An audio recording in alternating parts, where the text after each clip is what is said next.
This is a memorial poem in memory of 9/11. 23 years ago last September, 15 Saudis and 4 other sons of the Prophet Muhammad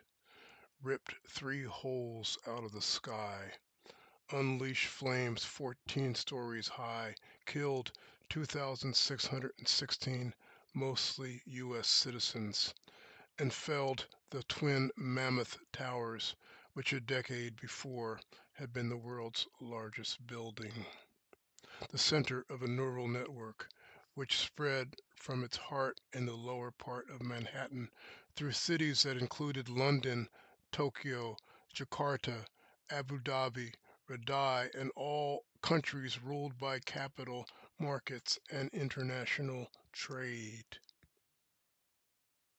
And after the smoke began to clear,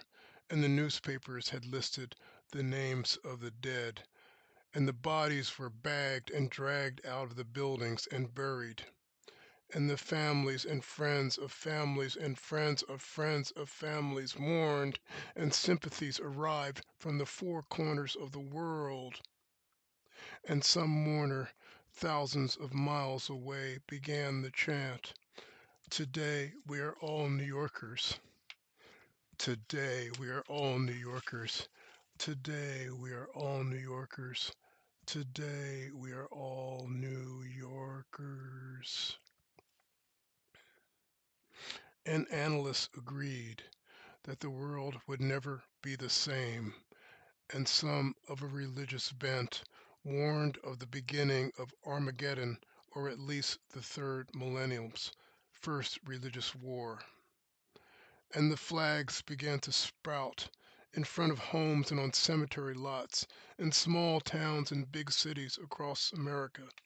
and talk show hosts, a president, and the majority of the president's retainers began to demand blood and retribution. And it was determined that the man who orchestrated history's most successful privately financed attack against the United States was some billionaire sheikh and member of the Wahhabi sect of Islam, who lived humbly in the mountains of a place called Afghanistan, where mullahs ruled by fear and life moved at a 15th century pace, where some people had never heard of the World Trade Center and whose trade in things like rugs and opium amounted to maybe 600 US per year. And 23 years later, after 19 sons of the Prophet Muhammad ripped 3 holes out of the sky above New York, Washington, and western Pennsylvania, the mullahs, friends of the Sheikh, returned to Afghanistan. When the smoke cleared, they began to take up their rule by fear. And the United States is a place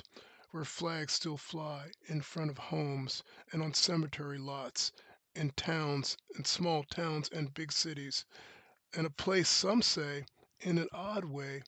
is like the Afghanistan of the mullahs, place perpetually on high alert, place of fear,